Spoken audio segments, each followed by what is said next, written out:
I find it funny that at the beginning of the conference, we heard how Mark had eliminated randomness in coin flips, and now he's writing a column on randomness in the Harvard Data Science Review. So hi, everyone, and welcome to the last session of the day, at least until we all head to the bar. We now move to our panel discussion, where this year's conversation is going to focus on the state of analytics in soccer. We have a really excellent lineup for you. All three of our panelists not only work at the cutting edge of soccer analytics research, they also apply the results of their research on a daily basis. So our first panelist is Tyler Heaps. Tyler is the manager of analytics and research for US Soccer. His role sits at the cross-section between all sporting departments, including the men's and women's national teams, ensuring a consistent and cumulative application of analytics. After playing soccer at Auburn College and graduating with a degree in mathematics, Tyler started his analytics career with a human resources firm before jumping to US Soccer in 2016. He's been a core member of the team that built out the US Soccer's analytics operation, aiming to improve the decision-making process on both the commercial and sporting sides of the organization. He now serves as the lead for national teams' use of analytics and works closely with both technical staffs. So please could you all join me in a round of applause for Tyler.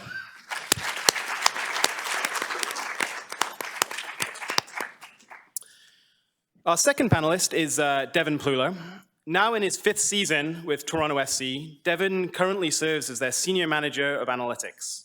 In Toronto, Devin is responsible for the integration of analytics and data science into various soccer-facing aspects of the organization. He holds a bachelor degree in computer science from Wentworth Institute of Technology, which is located here in Boston, where he rode the bench as a goalkeeper for the school's NCAA D3 men's soccer program. Please join me in a round of applause for Devin.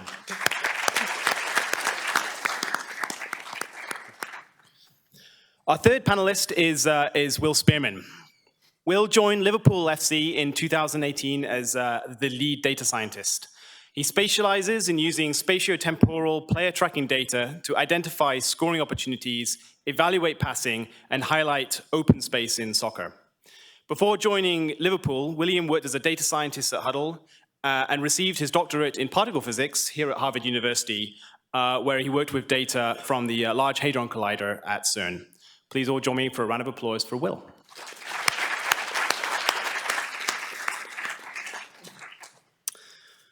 Finally, our moderator for today's discussion is Seth Walder. Seth has been a sports analytics writer at ESPN since 2017. In his role, Seth uses metrics created by ESPN's sports analytics team in stories for fans across ESPN's platform. He writes for ESPN.com and makes on-air appearances across ESPN studio programming. Prior to joining ESPN, he worked as a reporter for the New York Daily News for 6 years, primarily covering the Jets and the Giants. The London native attended Bowdoin College in Brunswick, Maine. Please all join me in the round of applause for Seth.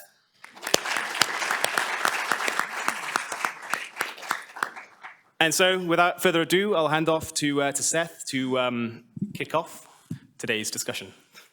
Thanks, Laurie. Hey, I'm Seth.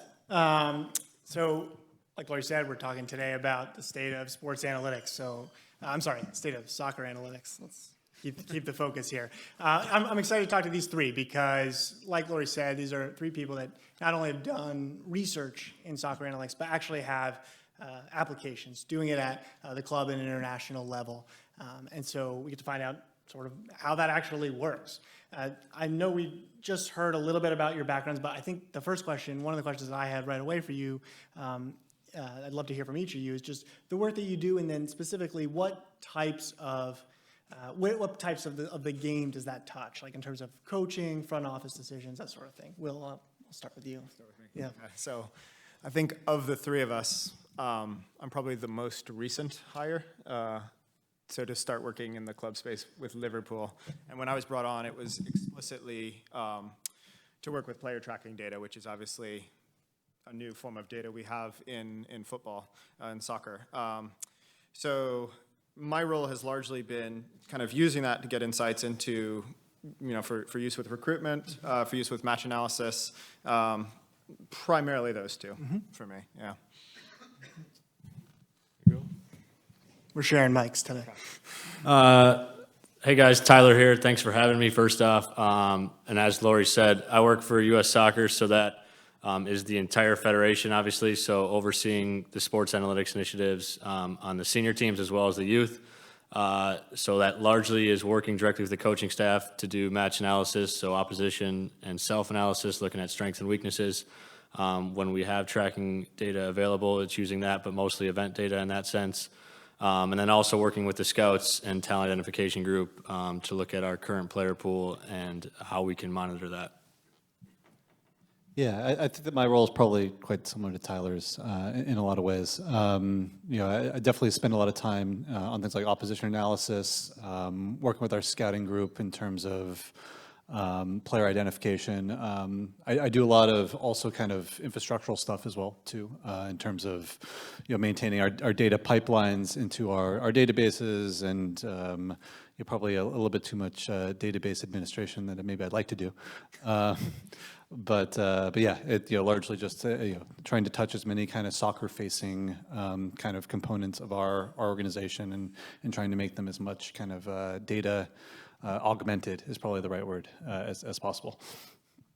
Kind of feeding off that, I want to just sort of set the table on the data and what teams are using and where we are. So correct me if I'm wrong here on any of this, right? So just about every club, I think, has access to Opta data or event level data. Is that correct? So that would be things like, well, every event, right? Am I correct in that Yep. sort of thing? But then we have this sort of next level of player tracking, which I know Will specializes in. And that's not, I don't think, consistent across the board. Am I right about that? Devin, yeah. For sure. Yeah, so I would say a majority of MLS teams have access to the kind of Opta tracking data. The Opta event data, which is essentially a time-coded series of events, right? Player A passed the ball to player B at this XY coordinate to this XY coordinate at this time, and you can do quite a lot with that. That's 2,000 or 3,000 events per game, right? And a large percentage of my time is definitely spent in the event sort of world. And in terms of while every team has access to that sort of information, definitely there are not very many MLS teams that are doing a lot with it. I'd say probably across the league there's only 5 or 6 clubs that I would say have an analytics department at all, right? Which is a little bit disappointing. But I think that will probably grow. If you look at kind of how analytics has grown across all these other sports, it's not getting any smaller. And there are definitely some, and the next level of data that we've kind of recently gotten access to is tracking data, right? Which is a whole other kind of beast, right? And Will can definitely speak to this, right? It's a whole different kind of level of, and we definitely saw in some of the presentations today, right? It's very hairy. It's also not perfect. It's much harder to database. It's much harder to query, as Sam was showing, right? But it is definitely the next frontier, right? And Will's definitely helping us lead the way on how to best use it, I think. Yeah, I think one of the things with the tracking data is it gives you a lot of context. So with the event data, the fundamental problem is it's very difficult to get certain contextual cues that you might be interested in. So you pretty much have to take whatever the provider has given you. And obviously that has evolved over time. Like with Opta, the number of qualifiers and information that comes with that data has changed. And I think one way traditionally clubs have been able to build data sets to look at the match beyond the Opta data, before tracking data has been available, is through match analysis and using kind of various tagging softwares to build libraries of video that have kind of custom actions or custom moments that they find interesting due to something that occurred on ball or off ball. With the tracking data, we can automate some of that. So we can start to automate a lot of that, some of the more mundane aspects of video analysis. And secondly, we can kind of become a little bit less, a little bit more scientific about it. So rather than leaving it open to human interpretation, we can start to look at things in a more objective way. the counterpoint to that, though, is that you're still missing a lot from the tracking data. So I think kind of going beyond event data, there's two ways, and one is through video analysis, which has been around for a long time and has been a key element, I think, in the evolution of soccer. And then the second is taking tracking data and trying to work backwards to context that we don't have in the event data. So. And to be clear, like, so for you, the Premier League has a deal with Second Spectrum as its provider, right? So all 20 clubs have access to that just the same, is that correct? Yeah, so we have a league deal which gives every club access to the tracking data for all the other clubs for every game. Yeah. And then what happens when you play a team outside of the Premier League? Different things happen. Yeah.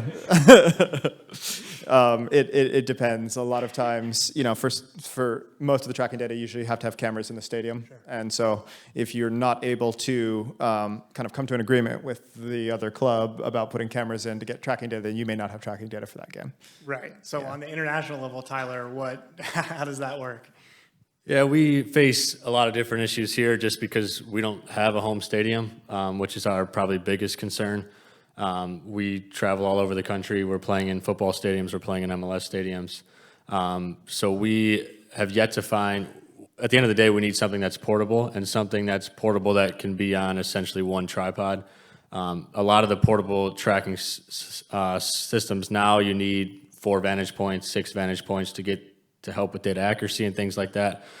At the end of the day, if we go to Mexico and ask them for 4 vantage points, they're probably, one, going to say yes and then take the cameras, or B, probably say no. So from that aspect, I don't think we're going to be getting that anytime soon. And then to the league's point, we also would only be able to get our games just because of opposition analysis, especially at the international level, is a long ways away from FIFA or CONCACAF or the confederations mandating that every stadium needs to have installed cameras. I mean, we go down to the Cayman Islands and play Cuba in 3 weeks. I don't think that stadium is going to be able to do tracking data. So at the international level, it definitely produces its challenges. It's something we've been working with tracking providers, pretty much every one of them, to figure out what the best next step is. Some of the stuff that we've seen today off of broadcast, I think, is probably our interim solution until the technology kind of continues to push forward. So for Tyler and Devin, the majority of your work is in event level data, right? Which is I mean, no small thing, to your point. And there's thousands of data points in a game. Yeah, for sure. And I also don't think that we're doing nearly enough with it, too. I think that everybody sort of looks at the two sort of levels of data and, just assumes that the tracking data, because it looks a lot sexier on the screen, that it actually, that's where we should be investing all of our time in. But, a large percentage of, I think that the value that analytics departments can bring are frequently on the player recruitment side, right? I can't do, I'm never going to have tracking data for a league that I don't play in, right? So say if I want to, recruit a player from South America or somewhere in Europe, right? Even if that league has tracking data, they are unlikely to share it with me. They may be, one may not want to, two may not legally be allowed to because of how their service agreement works or whatever, right? So largely we have to rely on event level data for player recruitment purposes, right? And I think that I'm a little bit disappointed in how little sort of I think academic research you see in the event level stuff, because I think there's so much opportunity still there. I do think some of the stuff that we're seeing along, broadcast tracking data is definitely the future, right? Its ability to scale really quickly, its ability to provide not the whole picture, but most of the important pieces of context is going to allow allow teams with access to that data to do more a lot quicker, right? You make better decisions with either you either have more data or better data, right? Or better modeling techniques, right? But I think getting your hands on some of this tracking, this broadcast tracking data is one of the few opportunities we have kind of right now to be able to separate ourselves on like a just access to better data sort of way. I think it's a really cheap way to get better. You said you don't think your teams are necessarily doing enough with the event level data. Like, where are the opportunities out there? What aspects that could be developed? Well, I think that, just having additional context on top of the existing event data, using the broadcast kind of stuff, will allow all of our existing metrics to just get better, right? So we'll be able to better understand the quality of a goal scoring chance instead of just having an XY coordinate and some, a couple qualifiers that said, oh, this was from a cross or a through ball or this was from a header, right? Instead, you get to kind of extract a lot more relevant features. And build better models, and it won't just be for goal scoring opportunities; it'll also be for passing, right? Being able to better understand the value and the difficulty of each pass, instead of just looking at historical spatial averages. Instead, you can start to look at a lot more kind of dynamic stuff. It's getting much closer to what you can potentially do with a full set of tracking data. So I'm an outsider, just like many people in this room, and we see the research and can observe all that. But a lot of times I'm curious about like when something actually has an impact on the game. And so, Tyler, I wanted to ask you, obviously, the United States coming off a World Cup victory. Was there anything in that run that you could point to the analytics work that your team had done to having an impact there? Yeah, for sure. And I think sometimes analytics gets a, not going to say a bad rep, but gets a rep of that everything is really difficult and it's all numbers all the time and things like that. But at the end of the day, I think especially in soccer analytics, being able to translate that back to the coaching staff, putting it in their language, giving it something that's visually appealing is something that's big. And when we think of data, it's not necessarily always linear regressions and so forth. It can even be something as simple as where are their corner kicks going to go this game? And it gives you a better idea to plan and prepare for where they might serve the ball or where our second ball is going on corner kicks. Now we can stationary a player there. And when the player's there, maybe we're looking to counter or something like that. So I think that at the end of the day, it's about trying to find little wins like that, especially when you're trying to implement this stuff into your staff. It's finding things that just help you prepare better.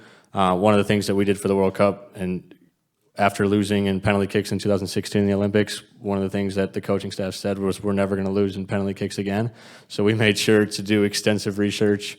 We're searching Twitter for people's names and penalty in every single different language you can imagine to try to find these women's penalty kicks.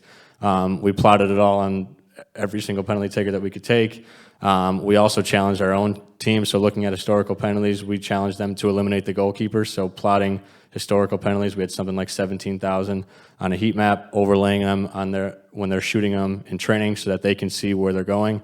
And to the point where Megan Rapinoe came up to us after the Spain game and said those were in the green, as a sense of like she noticed that she eliminated the goalkeeper and the goalkeeper had no chance of saving it. So little things like that were really cool, and it ended up paying off. And that when Alyssa Nair saved that penalty kick against England, Steph Houghton hit that exact same penalty the year before for Man City against Arsenal in the FA Cup. So preparing for that and having that information readily available for the players and the staff was something that it's nothing that's super confusing and has endless amounts of tracking data on it. It's just as simple as this is where that shooter has shot in the past. Mm-hmm. So to give us a better opportunity to hopefully be prepared for that. So I'm guessing based on Megan's comment to you, like you get player buy-in on some of this stuff. Is that fair to say? For sure, and that's like a really easy one. Obviously, a player knows that if they kick it to the goalkeeper's right where their hand is, it's probably going to get saved. But the ability to let them know of, hey, this is the space you have in these corners, this is where you think you should put it to eliminate the goalkeeper,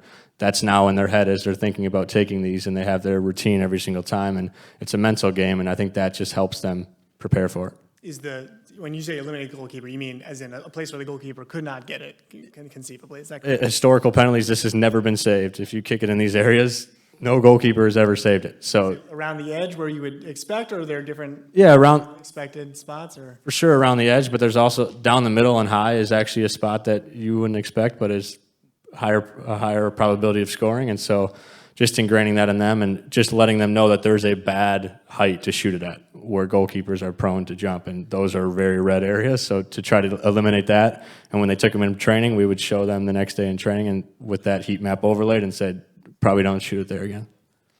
I think that's one thing I liked about what you mentioned was the visualization aspect, because I think that's something that gets a little bit overlooked sometimes is how important, you can have the coolest model, but if you haven't come up with a way to convey that, and I think visualization is a key one, which is just obviously there is a lot that can and should be done with the event data, but one of the things that I do quite like about working with the tracking data is just the degree to which it is so easy to visualize. Like, I think one of the challenges with the event data, I mean, tracking data has a lot of challenges, many of which are processing, storage, et cetera.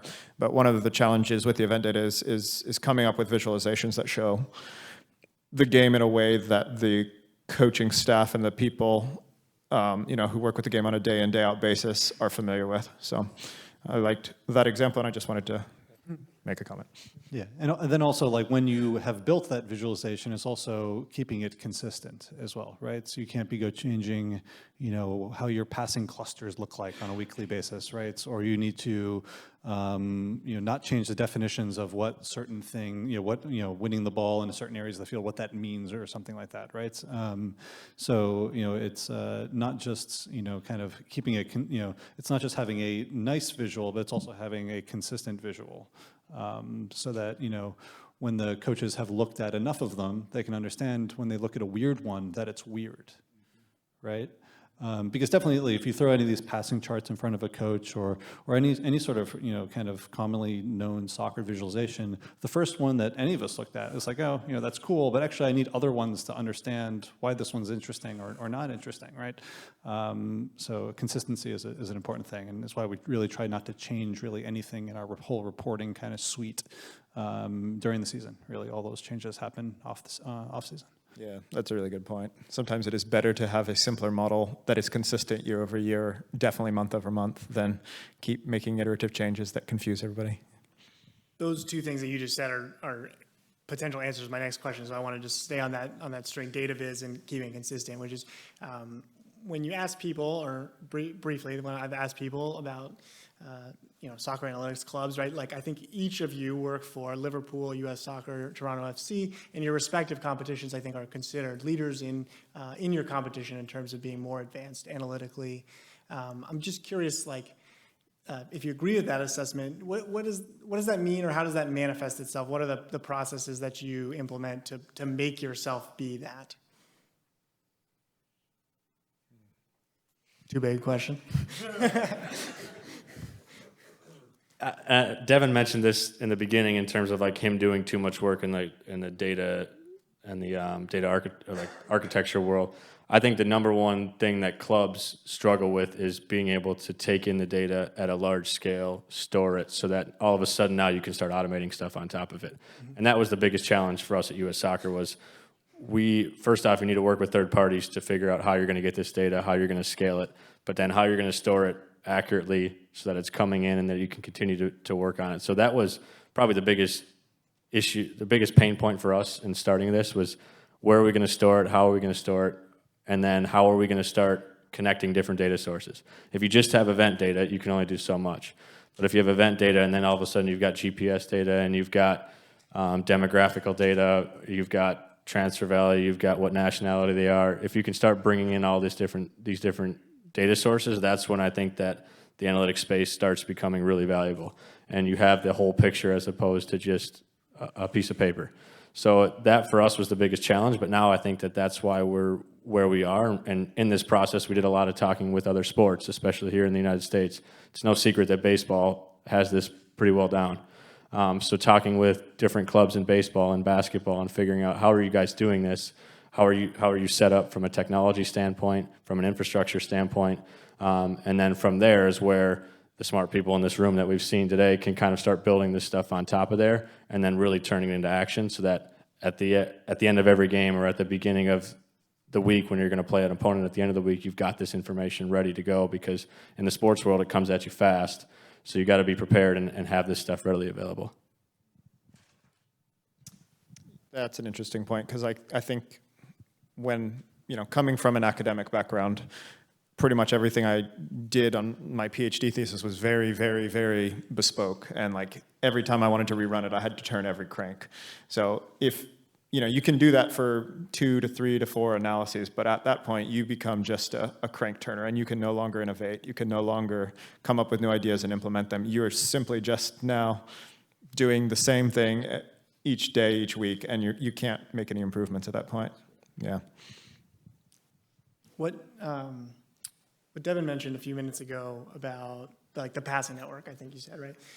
So again, myself on the outside, you see these common sports analytics statistics in soccer, right? Like XG, expected goals, or these passing networks. And soccer actually, I think, has like, soccer analytics has quite good data viz. You know, you can kind of see there's a lot of good stuff out there. And even as someone that's, you know, not in soccer, I see that floating out there. World Cup's going on, you might see a shot map or something like that. But I also, when I see those things, I'm also like, I don't know what to necessarily, that's cool, but I don't know what to do with that information. Like, I don't know, that's their passing network. I have a feel for the formation, but I don't know what to do about it. And I assume you guys have some of the same problem, but you're also the experts, so I was curious. And, you know, so one thing, during the World Cup, U.S. was playing England, and it was halftime, and there was this tweet from Paul Carr, who's somewhere in the audience, which was funny. And as you can see, the Juilliard circle is pretty absent. So I was curious for you, Tyler, right? Like, okay, it's halftime, you see this, you're USA or you're England, from both perspectives. Like, what do you do with this piece of information? Well, from our standpoint in this game, this was great. I mean, they're not touching the ball pretty close to our goal. Obviously, the teams are attacking left to right. They're not touching the ball close to our goal. And for us, going into this game, we were really worried about them attacking on the right flank. They had Bronze and Paris, who are two of the best players in the world, who link really well together. Thankfully, Phil Neville, for some reason, put Paris inside in this game, which, as you can see, didn't really work out for them, but was also a huge benefit for us. So from our standpoint, we would see something like this and see that, yes, Bronze is getting the ball clearly on the right-hand side, but they're not really progressing it forward. So for us, that would be a plus there. If I was Phil Neville in this case, or England, I would probably look at this from the opposite standpoint and saying, okay, my best player is playing as a 10 off the center forward. How would I adapt to this? She's clearly not getting involved, so whether you're going to switch, or you're going to do some type of rotation to bring your winger inside and rotate Paris out to try to lock our fullback, or however you want to go about it. But that's how, even like a simple viz like this, I think, is something you could look at throughout the game. And there's clearly an issue where they're not being able to progress the ball forward. So trying to look at the issue and then figuring out how you can solve it from there. But from our standpoint, when we look at this, we would say that this is great. The issue is that they did adjust in the second half, and they got the ball a ton in there, and part of that was they dropped their forward back into kind of a false nine role and started really beating us bad. And so we dropped into a back five and held on, but we still survived. I think it worked out for you. Yeah, exactly. Is this you have a match day role? Am I right about that, Tyler? And Devin, do you as well, or I have a what? Sorry. Like a match day role? Are you doing any sort of analysis during the match? Good question. It's changed a little bit, actually, probably in the last year or so. So just in kind of a funny situation, our video guy had left at the beginning of this year, and I found myself in the fortunate or unfortunate, depending on how you look at it, situation where I was probably the best person or the only buddy who really knew how all the video stuff worked. So I got kind of thrown into the match day video analyst role for a little while early this season, and that was really so before this year, we had a series of kind of tools that I had built that would take the Opta data just like this, create a series of reports through the first half. I would run, print it out, drop it in the coach's lounge for them to catch when they come back down the tunnel. But now in this, at the beginning of this year, kind of now being kind of part of the halftime theater, I kind of realized that, man, that is not an environment that is conducive to really looking at some things that maybe I had been producing that I thought were cool, but realized that they really don't have time to digest this sort of stuff, right? So a lot of the stuff that I was doing, some of it was a bit like this, notating different coordinates on the field based on certain things that happened there, but also a lot of kind of tabular sort of stuff as well. And the only things that I noticed that were still kind of useful were kind of the spatial stuff, right? So yeah, I think that coaches will understand this stuff a lot more innately than I really expected them to. But again, I think it goes back to kind of what I was saying before, is they need to be used to looking at lots of these to understand what's weird about them, right? If this is the first time you've looked at, a team's first half touches, right? So you'll have no idea what that means or what's interesting about it, right? But knowing the context in which you made your adjustments and how the team played in the first half, and then having looked at enough of these, now it's actually potentially useful. I'm still not completely sure how actually useful it is, but I don't think it's hurting anybody. So just because I'm curious now, if you're just dropping a report at halftime, right? This is pure chaos for 15 minutes, and that's not helping. What can you do if you do see something where you might find an edge for the second half, and you can help? How do you handle that? Yeah, I think it's. I think you need to.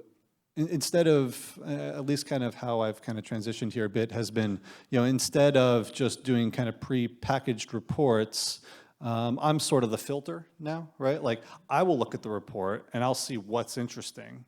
And then if I found, if I thought it was, relevant to how that first half was kind of played out, understanding kind of what our strategy or intent was for that first half. If it was interesting, then I'll bring it up to them, right? Because it kind of it stops them from having to do a lot of the interpreting part, where actually I'm kind of the specialist there, right? I don't know if you guys do any sort of halftime stuff, but So I'd say the biggest thing that I think that I've taken on in the game day role is a lot of what Devin said, handling video and things like that, and the technology front. And if there's something that we see up top that we think that should be changed, a lot of it is finding video, quick and concise video to make the change. So if it's if they're pressuring our left center back, I'm going to find 6 times that they did it. I'm going to make it really short clips so that I can show a coach in 12 seconds, this is what they're doing. Look, this is what had happened 5 times in a row. Because to get that information to them quick, they've got 100 million things going on in their head at halftime. They, first off, don't have a great vantage point, so they're probably trying to think of what do they see upstairs, so you got to tell them information of what they saw upstairs. They're thinking substitutions. They're thinking, how are they going to change? How are we going to change? So trying to get it really quick and concise, I've found has been the best case. And doing that through video and doing it through video in a quick manner, if I put a 30-second clip in there, it's not going to get watched all the way through, because to be fair, they've got such a quick turnaround time. And so for my match day role, I've taken on doing the technology side of it too, because to be fair, the coaches aren't necessarily the most technological savvy people in the world. So trying to figure out how we can stream the game for them on the bench with an iPad in every stadium we go to, but also create clips and a playlist for them so that they have that visual of a minute or 2-minute clips right when they walk into the locker room, that they can quickly and concisely tell the players and make those changes. This, by the way, I think after the World Cup, there was a fan printed this out and had Juilliard sign the tweet. So good tweet, Paul. Will, I want to ask you about player tracking. It's your specialty. The stuff that you did when you were at Huddle, the work, I think you did a lot of off-ball stuff and passing probabilities. Can you just tell us about what you did and sort of the impact that it could have in the way you view soccer? Yes, I think the approach I would tend to take when looking at the tracking data is to look at how the state can evolve forward. And it's something we saw today. I think one of the first talks was about, expected, I don't remember what the term was, but basically trying to identify a distribution of possible outcomes for given play in the NFL. And that's kind of very similar to how I had approached the problem of if we have players in this location, how is the state likely to evolve in a very short time frame? And what I like about it is you can add in multiple components. So you can look and see these players are controlling this space based on their current kinematics, they're facing, which regions of the pitch they can reach. You can then add in a layer of where is the ball likely to go next, where is the ball carrier likely to pass to, or where are they likely to dribble to, and then we can add kind of a value component. And by combining those, one of the things I worked on was building an off-ball scoring opportunity sort of map, which lets you visualize the danger areas in a given situation. And so looking at that sort of state evolution allows you to kind of effectively build a visual posterior of danger quantified in some possible way. And similarly, you can look at passing as a way in which the state will evolve. Like if the ball's on a given trajectory, you can kind of try to identify the ways in which that could turn into a turnover, it can turn into a through ball, or it could be, we'll see this a lot of times with our players at Liverpool where, one player won't recognize that it was a pass that was intended to go all the way through and will actually touch, put a touch on the ball and stop this like really nice breaking lines pass from going through just due to lack of awareness or whatnot. And so looking at the ways in which a state can evolve given a set of initial criteria, I think is an interesting way to take that and is the way I like to look at the sport. Yeah. So, I guess, how did it make you change the way you viewed the game? I mean, are you like when you're watching it, like, are you thinking in these like space ownership like maps that you've built, or?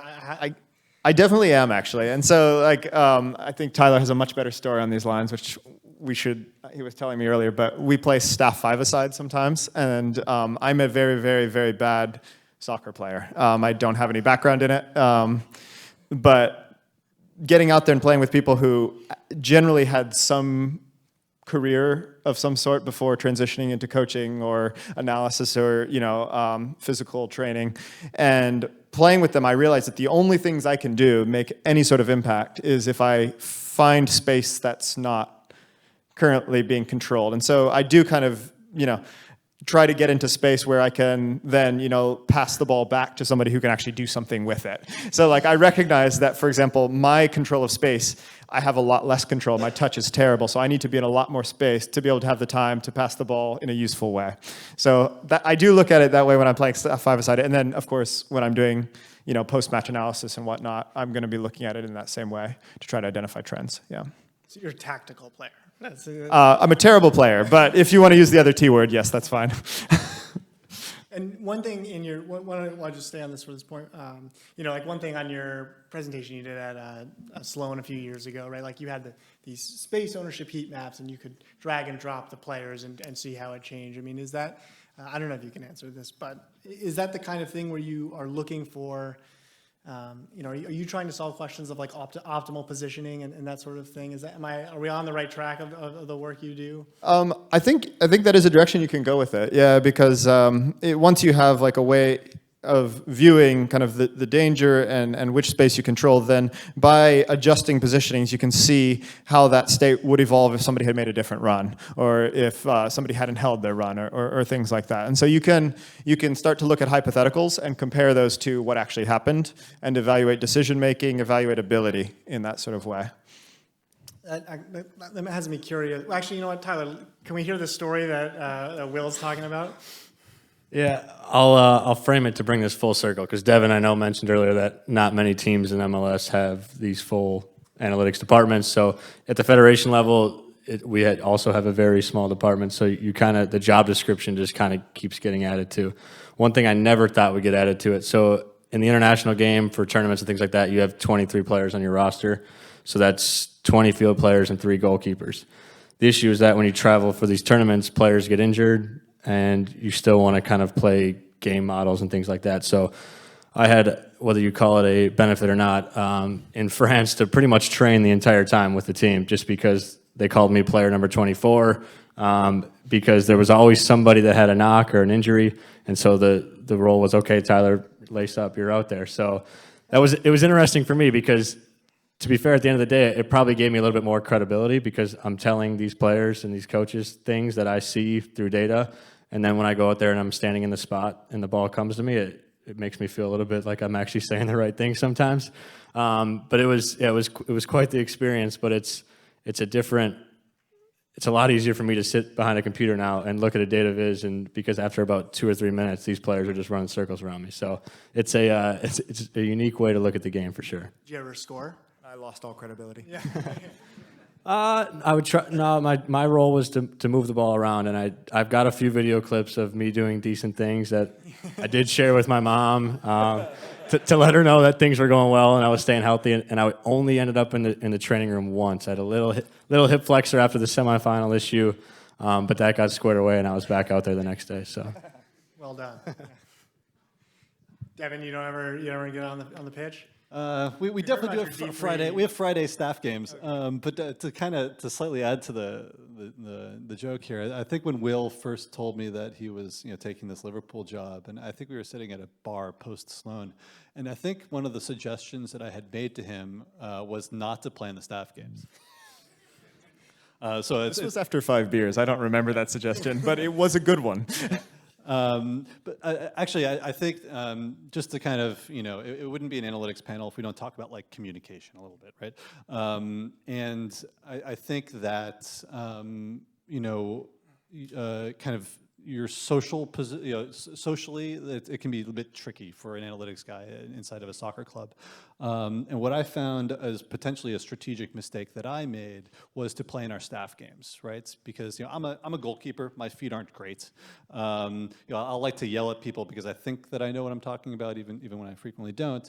But I don't think that the staff game and being a really very poor player in those staff games actually helped me in the overall social kind of situation of the club. And actually, I think it's a strategic mistake that I had made originally was lacing up and playing, because I think it potentially changed how some people had initially kind of interacted with me, right? I think I helped perpetuate the sort of, oh, he's just kind of a nerd that doesn't know what he's doing sort of thing, where I could have hid that for a little bit longer. Yeah. So before you do sports analytics, be good at sports. Is that the advice? Well, we also don't want to limit who Yeah. gets into the sports, right? We don't want to be gatekeeping in that sense. In fact, we, as a bunch of white guys up here, we probably shouldn't be limiting kind of access in any sort of way. Okay, let me ask you one thing about that, because we did talk about this before the panel, and I do think there is I think pretty clearly a lot of the time it's very apparent that there's a lack of diversity in sports analytics. I don't think soccer is any different there, and there's a lack of diversity on the panel. Maybe we're not the right people to talk about this, but what should we be doing to try and change that? Well, I think the first, for me, I think it's good that we at least recognize it first, right? But also, mostly we just need to shut up and start listening to people, right? Instead of, kind of, continuing to talk the loudest, right? We need to learn how to listen a little bit. So I will shut up on that topic as a thing. Not that we shouldn't talk about it. Not that we shouldn't talk about it, but I understand what your point. A couple more minutes before we get into audience questions. You also mentioned communication, and yes, we have to get into that. But one thing I'm curious about, because we have, one thing that I notice in dealing with football, American football, is that when you talk about player tracking, it ends up being the metrics that you're creating are often more in the language of the sport than some plus minus model or something like that. And we found that sometimes that leads to just easier implementation, because you don't have to, I'll use an example for our work, right? Like we have man and zone coverage in the NFL, and you don't have to tell anyone what sort of math goes in behind it, and you don't even have to explain what man and zone coverage is. Everybody just knows. Is that true? Do you find that to be true in soccer as well, that the things that you produce are in the fabric of the game already? Yeah, I'll take this one just because I think, not that these guys, have you had multiple coaches since you've been there? No.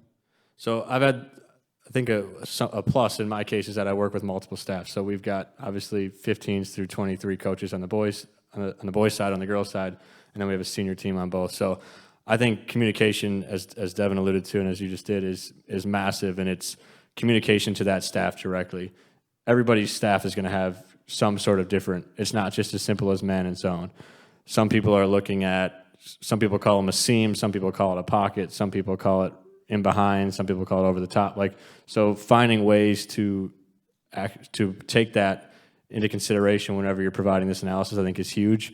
But there also is, I think, from an analyst standpoint, when you're working with these staffs over and over again, it's trying to figure out what they're always talking about, and then how can you relay data over that to start to speak more to them. And for us, especially right now on the men's side, a lot of it is, are we building with 3, are we building with 4, are we building with fullbacks inside, with outside? The game is changing a lot from a tactical flexibility standpoint, so trying to build the models and the things that we're doing to not only help us show whether we're doing that good or bad, but also to start looking through video quicker and to find other teams that are doing it and so forth. So that's where I think we found a lot of success, is that data isn't just data points or numbers on a graph. It can also help you find video quickly and just help from a day-to-day standpoint. So that's one way I think that we've had success of getting into these coaches' ears is, hey, here's the video on it. And then from the video, okay, here's a visualization that also shows this, that we can now look at 20 games at once, or we can look at the last 10 games or something like that. So trying to find a way to utilize that, I think, is big. I've definitely had a few instances where I didn't know what the terminology that the staff would use for a given thing, but by showing them instances in the video or instances in the tracking data, you're actually able to communicate, or even just a good model visualization, I'm able to communicate that and then learn the language that they're speaking around that. So yeah, I think sometimes learning the language actually comes while you're sharing the information, for me at least. And sometimes that even comes, the visualization helps me learn the terminology rather than having to know the terminology first to explain the visualization. And Will, I've got a question for you, I think, is do you think coming into this sort of role without that much of a soccer background has helped you in some of these ways, right? At least for me, because, you know, I do know some of the terminology, but frequently getting the coaches to explain the or like trying to, you know, make them define it, or trying to work with them to define it in a way that is more structured, right? How do I define press, but geometrically? Right. Like, and kind of walking them through that. It's like, I'm curious if you've had sort of like, you know, insight there.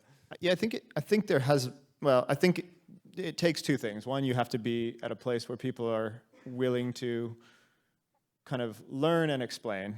So there has to be a certain element of wanting to work together with you towards a common goal. If you don't have that, then I think not knowing the language is going to be a big detriment to you. So you have to be at a club with the right culture.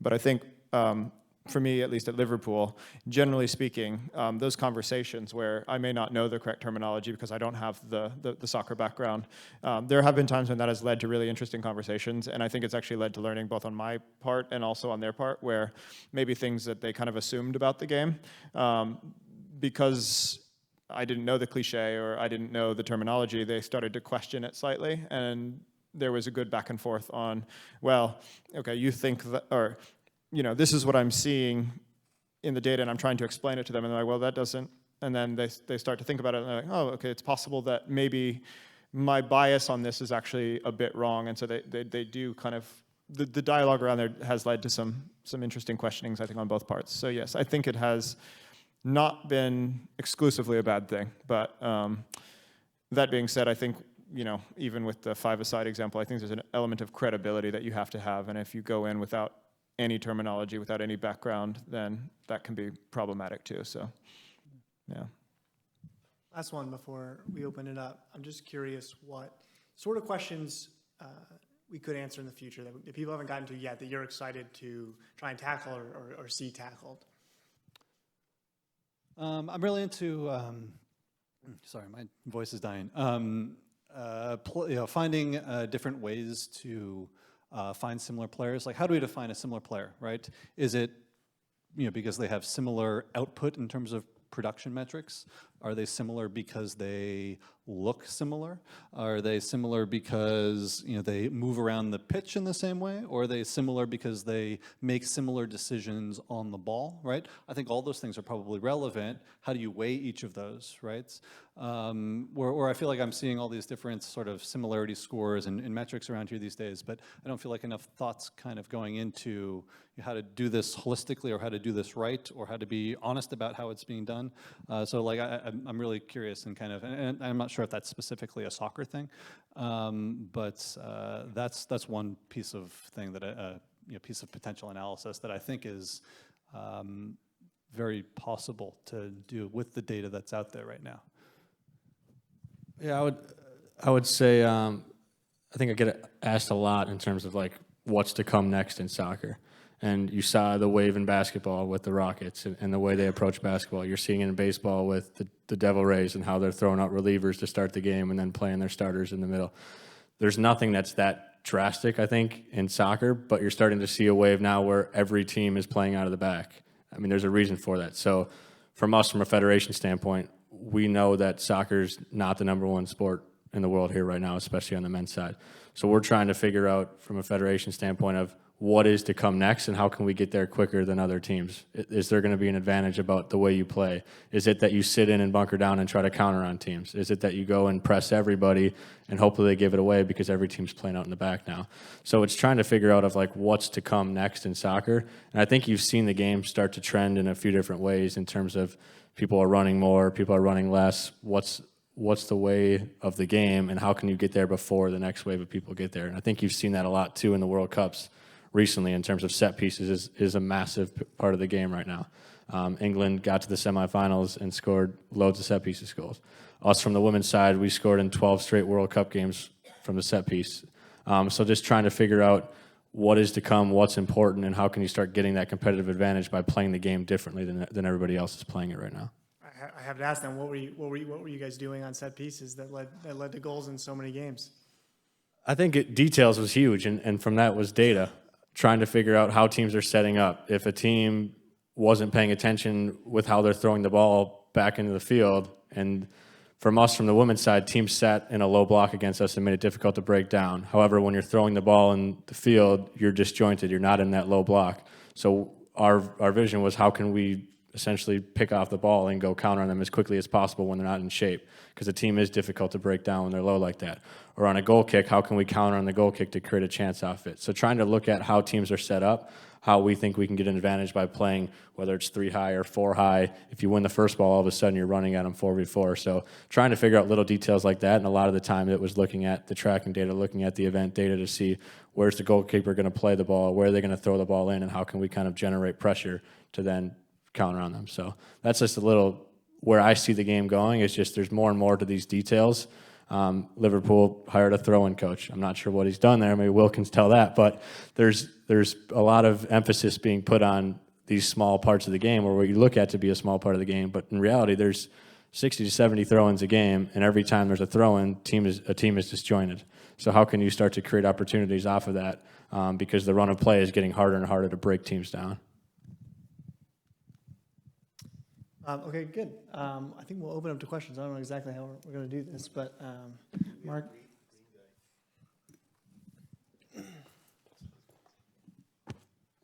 Turn this on? It's on, okay. Questions? So my question, oh, there's a mic. I didn't know that. So my question is for Tyler. So I understand that there's probably 4 different groups you kind of have to deal with: the men's Olympic, women's Olympic, men's World Cup, women's World Cup. Is the analysis and the work you do for each group different? Do you apply similar methodologies like across, or what is that like? Yeah, so what we've tried to do in the last, I've been at youth soccer now for 4 years. So what we've tried to do is, it's probably not the best analogy in the world, but we look at it as a tree. So the trunk of the tree are our standards.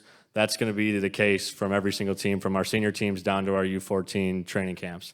So we try to provide that information to everything, knowing that at the senior level, which is obviously the most important from a win now standpoint, and the younger ages are kind of a development standpoint, is there's branches that come off that Jill might want. There's a branch that comes off that Greg might want. There's a branch that Jason might want.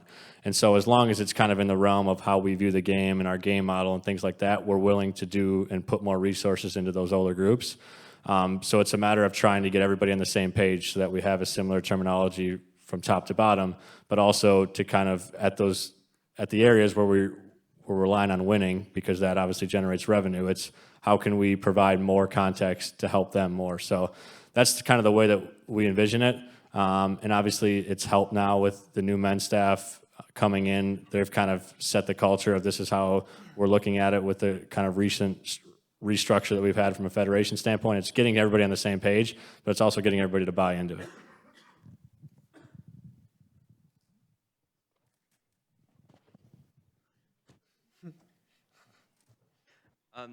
I think a lot of the times in soccer analytics, we talk about 2 things that we can affect: pre and post game and recruitment. And we never really talk about sports science. Can you explain why you think that is? And if you work more in sports science, what you would do? I think one of the reasons is because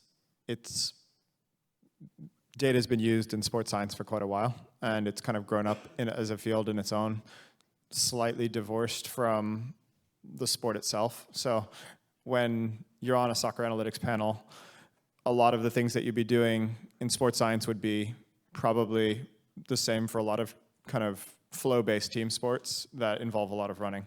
So that's my short answer, but I think there is a fair bit to be done there, and I think probably all three of us spend more than a little bit of time working in that field. I spend very little in that time in that field, and I think it's mostly because there is I call it kind of the separation of church and state a bit, right? Where the sports science department, and it is a department in our club, right? It requires the players to have very intimate relationships with them, where they're sharing, sometimes very intimate details on, kind of what's going on in their life, what have they, and like, I'm sleeping poorly because of this, and they very much have to kind of trust the sports science guy as part of that, right? Where for me, I'm more about kind of team analysis and recruitment and things like that, right? And it's probably better if, just for like trust purposes, to kind of keep that away from each other, right? So while I'll definitely help the sports science guys in terms of data, warehousing and things like that, in terms of actually doing analysis on that, I don't do a lot of that because of kind of club dynamics. And also just think like the backgrounds of people that work in the two different kind of worlds are a little bit different. Like I think that tactical analysis and prediction mostly comes out of like sports betting, and I feel like sports science comes out of like exercise science, right? Where it's coming from much very wide two different trees, and there isn't really enough of a shared vocabulary or terminology for us to really speak the same language. I'll just add one quick point, just because Will and I were having this conversation earlier. Obviously, we've invested heavily, obviously, in the sports science space. I think it's really good in terms of like periodization, figuring out how you're going to train and things like that. But I think the rabbit hole you end up going down is once you show that you have this expertise of building prediction models, the one question that always comes is, can you predict injuries? And it's, I think, near impossible, because everyone is so unique in the case that it's really difficult to do. So like that, I think, is the rabbit hole effect, is that's the one question that they seem to always ask the quant or the guy in there that has all the data is, can you predict injuries? And we've experienced, obviously, there's no shortage of ACL injuries in the women's game, and we have enough data to do analysis, and there's just not a lot there in terms of like, if they reach this load on this day, or they do this amount of high-speed running, or this is their acute chronic, their ACL is going to go. Because you don't know what they're eating, you don't know what they're doing outside of soccer, you don't know how many balls they kicked before. It's a very concrete number of, this is when training started, this is when it ended, and this is kind of the load that they did. So you kind of miss those other factors that are going on in life, which makes it really difficult to kind of start to look at that sports science space.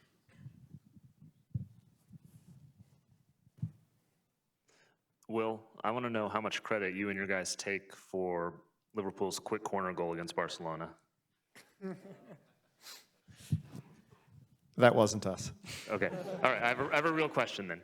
What are some of the cultural differences you've seen in, we'll just say, English soccer versus working with data in the U.S.?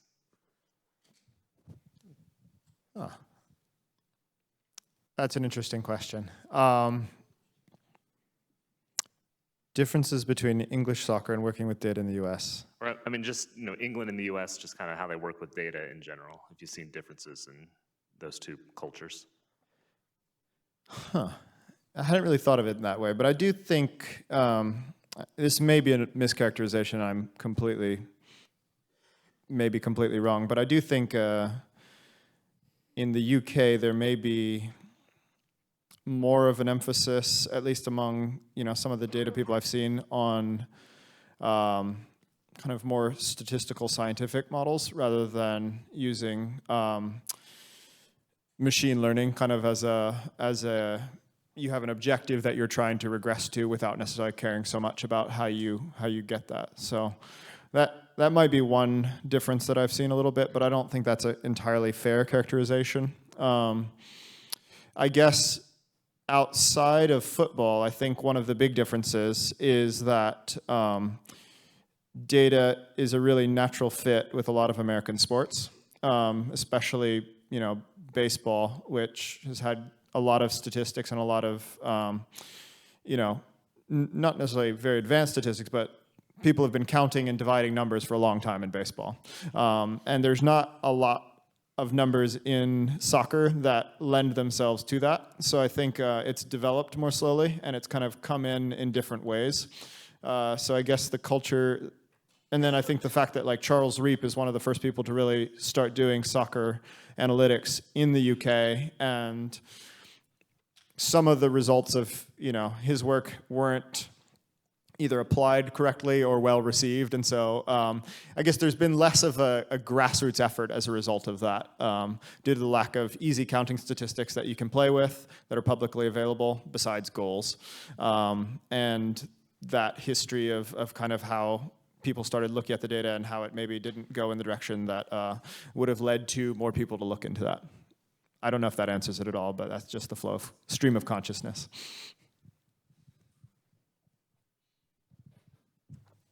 I was wondering, to the extent that each of you can answer it, what pain points do you have as clubs? Like, do you have problems storing the data? Do you have problems acquiring data? Is it faulty data? Is it even building models for it? I'm curious, like, where are the struggles as an analytics team? I mean, just in general, I'd say there's, you know, everything you mentioned and more, like I don't think anybody's got any of those categories completely figured out. And even to add a few extra struggles is just getting the cross-sectional area with people who would be implementing the results of the models is another one. So, you know, I think data storage is always an issue. I think that's something that we don't struggle with too much, but finding time to build models, finding time to improve models, getting interaction with people at the club, getting buy-in. These are things you can always have more of, I think. I don't know if you guys want to add to that. I think you pretty much nailed it. Like, I think for me, it's more in terms of investment and buy-in as a kind of a major concern, rather than kind of what we can do with it, right? So, like, I think that they're, I think you just kind of have to look at the NFL and think, like, we've known that teams should be going for it a lot more on fourth down for a long time, but they weren't. Why was it, right? It's just because of an organizational problem, right? It's not because they're, not warehousing their data correctly, right? And soccer faces, some of those same sort of organizational problems. Yeah, our biggest issue in the federation level is probably getting data, as I mentioned with tracking. Soccer is obviously an outdoor sport. Every field size can be a little bit different. Every stadium can be a little bit different. So it's really tough to get. It's unlike the NBA where you can go and set up cameras in every stadium and you know that the court size is going to be the same and everything like that. So us getting that data and having the ability to start using it has been a huge pain point in the federation level.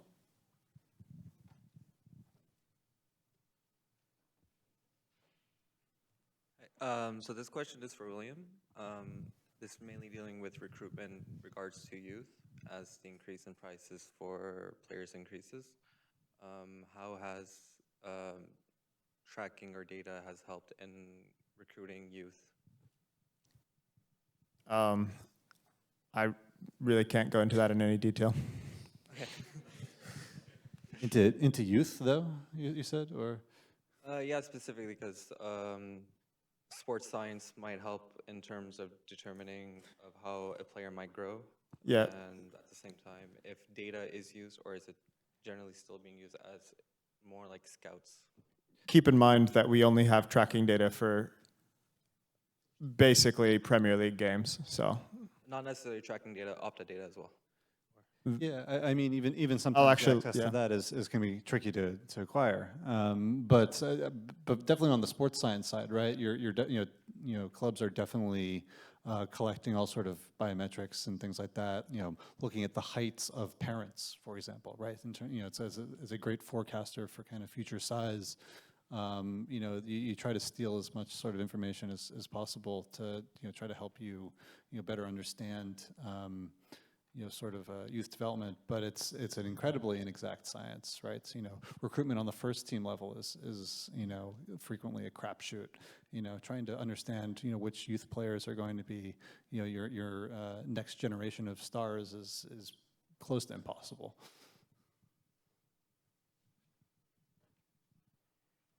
How do you decide what projects to invest your time in, especially ones that are like more medium and long term?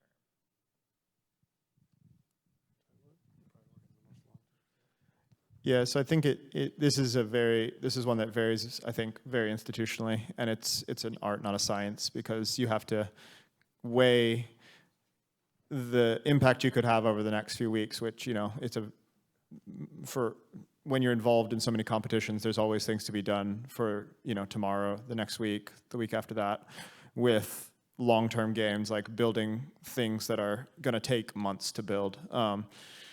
So I think some of it's going to depend. It's going to be very institutionally dependent. I think I'm fortunate in that I have a fair amount of time to build towards longer term projects. But I can let Devin and Tyler answer how things work there. Yeah, I mean, there's definitely not many clubs in the world that have the long-term foresight to be able to employ someone like you who's working on long-term projects. Mostly everybody needs to deliver on a much more frequent kind of cadence. But it is hard in terms of trying to figure out, there's probably a difference. Like if I was to think every single second I want to be optimizing, what, right? Is it my chances to win on the weekend? Is it my chances to win the league championship at the end of the year? Is it my chances, optimizing our team chances of winning in 5 years, right? All those are different sort of things that you need to find a balance for. For me, I've mostly found that it varies in a seasonal sort of way, right? Like during the season, it's mostly opposition analysis, right? Where in the off season, it's mostly infrastructure management and fixing bugs that I couldn't quite get to during the season, right? So it definitely does change kind of by where you are in the season. Yeah, I would just add, I think the key there too is having that having the data stored in somewhere that you can automate as much stuff as possible, because whenever you automate your game reports and your post-match reports, you have time to work on the bigger picture stuff. And obviously there's always going to be one-off stuff that comes up here and there that you have to fix, but if you have the infrastructure set up in a way that whenever you build something once, it's going to keep updating, and you can kind of scale it across multiple leagues and teams and things like that. It gives you the ability to spend time on the cool stuff. And unfortunately, when you get into the day-to-day, whether it's a tournament or whether it's in the league, a lot of it is just turning things around because the coach needs it. And the way that sports works is it's a fast-paced environment.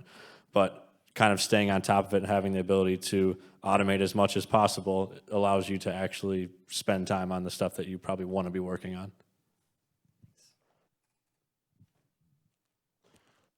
For those of us who are maybe more like, we watch when the World Cup is on and I'm not watching every Saturday morning kind of a thing, how can we be, whether it's publicly available metrics or websites or how to watch a game, how can we be more intelligent fans in general?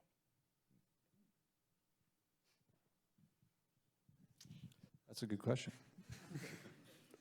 I'm fairly I mean, I feel like it's like you're optimizing for the wrong thing. It's like I feel like the way to be more intelligent about it is to watch more soccer. It's probably fair. So how do I look cool at a bar when the World Cup comes around, right? What do I quote? Yeah, first, well, make sure that you go, right? I think that's an important thing. We're still definitely a growing sport in this country. I think there is a great, range of stuff that you can read out there. I think there are some decent tactics blogs that do a very good job kind of explaining certain concepts. And I think there's the general soccer kind of analytics blogosphere. Well, maybe it isn't as prolific as it was previously because a lot of people have been hired. There is definitely still really some good stuff that you can get out there, right? I love all the stuff that the guys at American Soccer Analysis are doing. And, they're I'll frequently even check their website if I don't trust one of my own numbers. So it's like so some of their stuff is quite good. You can read. I'm sure you guys have other. I would say find a team to support. And that can be not only first level. I mean, there's third division teams, there's fourth division teams that have decent following. And no matter it's your local team, it's a team in England that you like their coach or you like one of their players has cool hair. Like that, I think, is the ability to start actually enjoying that, because then there's people that are hanging out at breweries, there's people that are hanging out at local bars to go watch these games where you can go and drink beer and then talk about the sport. And it continues to grow.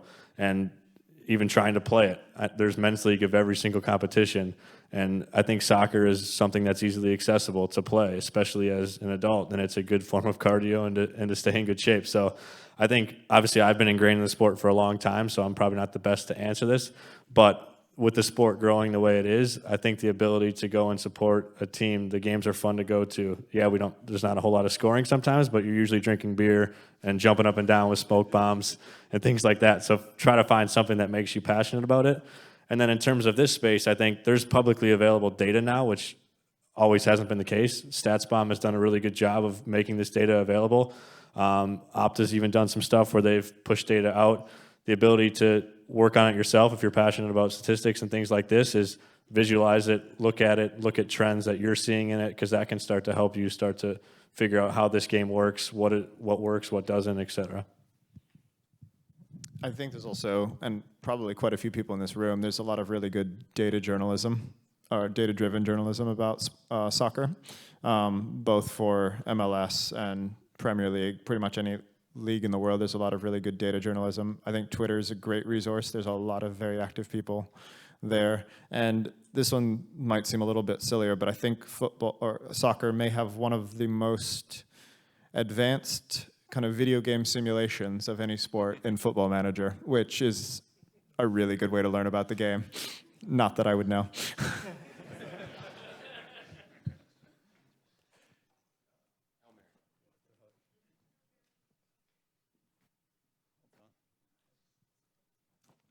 So this kind of touches on something Tyler mentioned earlier, and you were talking about how the pitches, they're all like different sizes. And I was sort of wondering, sure, like you could easily build a model and figure out how that affects like the over-under of a game, right? But how does that affect you and your approach to the game if you're in a very narrow pitch? And like how does that affect how you would approach the game? And do the managers sort of heed your advice? And then also, like, for example, next week you said you're going to the Cayman Islands. Do you know what that field looks like? Yeah, it's an interesting point. And when I say the fields are different sizes, I'm not saying they're drastic. It's not like you go to a high school field and you're playing on the football lines. But there are fields. I mean, when we go to Honduras, we go to Trinidad. One, the grass isn't cut. B, the field is probably narrower than it should be. There's probably puddles and things on and stuff like that. So I don't know if there's enough data to actually do some type of model to see if it's better to play one way or the other. Usually what you do there is you go more direct, and I think that's just kind of the common theme of the game, is that if the conditions don't fit your style, you probably just go more direct, so you're not you're decreasing your chances of giving the ball away and you're defending third, but yeah, that's probably one way. If there was data available for all these leagues that are played, the smaller leagues in South America and things like that, we could probably do some type of actual model on it, but I think that there's just not enough data to really answer that question. Yeah, sorry, I was just going back to that one. I do think that you can do some fun stuff with field size. You can, so in MLS we do have a couple very weird field sizes, largely due to different funny stadium configurations, and you definitely do actually run into some really strange scouting stuff, right? And one of the teams is NYCFC, who plays in Yankee Stadium, which is one of the smallest, is easily the smallest venue in the league, and you definitely see games that are played there look a lot different statistically than others. Now that's actually a real pain in the ass, because you actually don't know if that's because of how NYCFC plays, or it's because of how how the game has to be played there. But you can definitely do stuff with it, but it's mostly just headache resolution sort of stuff. So Tyler, you've mentioned trying to automate as much of the process as possible. And Devin, you've mentioned trying to take on some of the responsibilities of interpreting the information for coaches or players. So how optimistic is it to think that you can give access directly to players and coaches? Like, I mean, with the access to the data, access to the reports, and trust them to reliably interpret, what needs to be extracted. Yeah, that's a great point. And I think from our world, I'll speak on our staffs, especially. There's certain coaches that I would trust giving this data to, and there's certain coaches that I would not trust giving this data to. There's certain players that want to see it, and there's certain players that don't want to see me anywhere near them. So I think from that standpoint, it's catering to your audience, especially. And when I say automate, I mean running these scripts, obviously, on an automated basis so that I can do more of the interpretation as well, because that now saves me time of having to be on the back end and coding and things like that. And now I can actually look at whether it's entries into the attacking third and seeing if there's a certain trend and things there. So it is a really good point. We do some stuff with our men's team in terms of the upcoming opposition where we have an iBook and we do put some data in there. But a lot of it is trying to teach that to them and kind of reading it. If there's something that we find to be key, we'll try to call it out really clearly so that whenever they start seeing this stuff more and more, you'd hope that that would start to be ingrained in them. But it's a really difficult task because every player and every coach is different.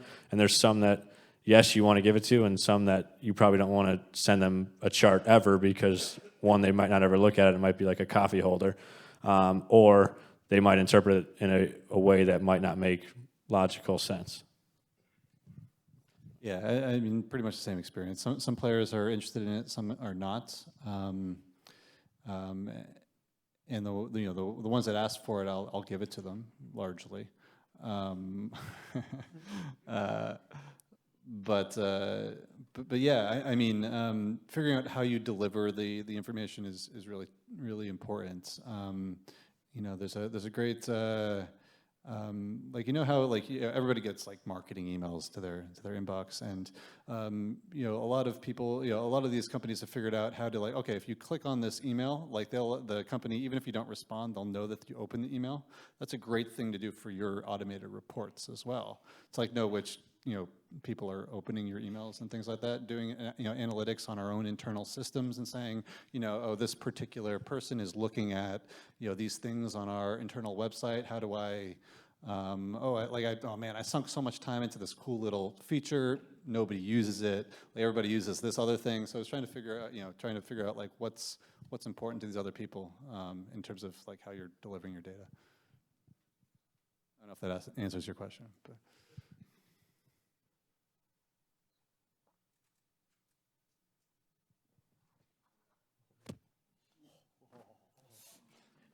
Catch.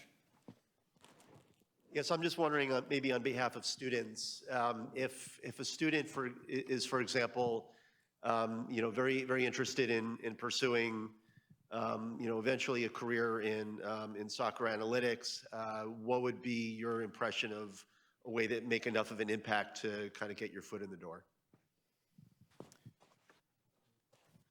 I think having public-facing analytics is probably the best way, and so presenting at NESSIS. For soccer, there's conferences that aren't well known in the U.S. or venues that aren't well known in the U.S. but are actually pretty well attended by clubs. So, for example, the OptaPro events aren't well known here, but they're one of the few kind of events that I've actually seen a massive number of club representatives attend. So I think, yeah, having a lot of public-facing work, and getting it in front of people who would be looking to hire. Yeah, I mean, I definitely agree that having as much public-facing work as possible is important, right? I think but I think the problem with kind of presenting at some of these conferences is largely the people that are presenting at conferences already kind of have their foot in the door. My piece of advice is largely blogging. There's enough publicly available data out there. StatsBomb, has been great about releasing some stuff. And if you take that and do cool stuff with it and put it online, if it's good, it will hold up, right? I've stolen so many things from people online, from the stuff that they put online. you know, from visualization techniques to modeling techniques. There's so much. And you know, I think that will, you know, mostly, you know, is the kind of the major way to get in. And I also think, you know, at least for soccer, you know, it's, you know, there's not that many teams with analytics departments. If you're getting hired in soccer, you are probably the first hire, right? And usually if you're a first hire at a soccer club, you know, nobody at that club actually has any idea how to interview you, right? You know, like when I interviewed for my job in Toronto FC, like it was a bit of a, you know, we had, you know, a consultant who definitely could evaluate some of the stuff, but for so many of these people, like, I couldn't imagine that there was anybody who could test your coding skills or, you know, actually ask you legitimate questions about modeling, right? So these clubs are kind of terrified of hiring the wrong person because they don't know how to interview them. Actually, if you put some of your work online, make it public, you know, that kind of shows actually your skill, and probably the most important part of this job is actually it's communicating you know, technical stuff in soccer language for the general public, because the people that you're going to be working for at this club are generally the general public in terms of this sort of stuff and their familiarity with this sort of stuff, right? So, you know, I think, you know, the best way to get a job is very clear to be, you know, writing stuff publicly on blogs. I would echo that, and I'd also say being proactive, I think, is really big in this space. People in this space need help, especially if they're in jobs at clubs or federations. If you want to work in MLS and you don't have MLS data, they publish all the salary information. You can make good insights off of salary information. Do something and reach out, or do something with that and reach out to the GM, or send an email, cold call to the GM or something like that. Reach out to myself. I'm sure Devin would be more than happy. Try to scrape the internet. Transfer Market has tons and tons of information that is really valuable information. So being proactive and doing stuff that shows that you're capable of doing things that can be useful inside a club and a federation, because this space does prove its worth. And if you can kind of help out in terms of signing a player or getting information from somewhere, it really goes a long way.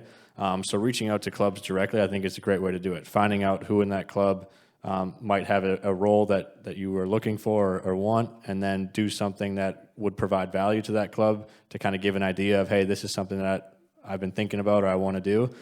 Because there's times, too, where clubs can provide you data then if you sign an NDA and all of a sudden you can work as a consultant or something like that. So I think there's ways to be proactive and to reach out to people in this space, because I can say it for myself, but we're drowning in work at times, and there's a helping hand can be great. Yeah, and I think that, you know, in general, we're fairly generous with our time, right? We can't afford not to be. This industry is too small for us not to kind of meet with people. Yet I only got one unsolicited DM before this conference, right? Like there should, you know, if you're really looking for a job, this is the opportunity to come and talk to people, you know?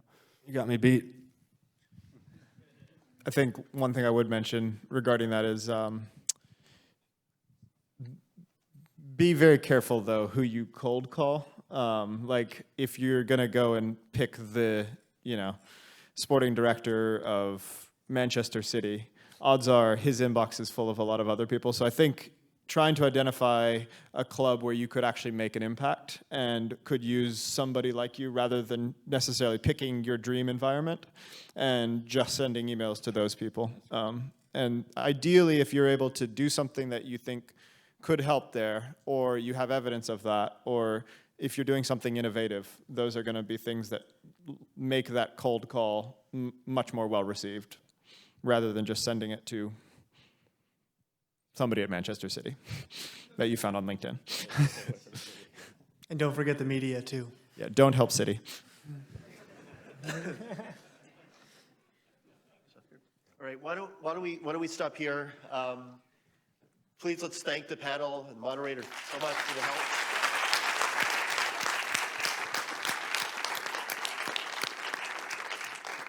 And this actually concludes NESSIS for this year. I want to thank everybody so much for attending and participating in this event. This was such an amazing event, super high quality. And we'll be holding this event again in 2 years from now, so mark your calendars, September 2021. And please join us at the Heights for the celebration. Again, it's at the Smith Center, across Harvard Yard. It's a tall building that's 10 stories high, and we're going to the 10th floor. So thank you again so much, and congratulations for another NESSIS.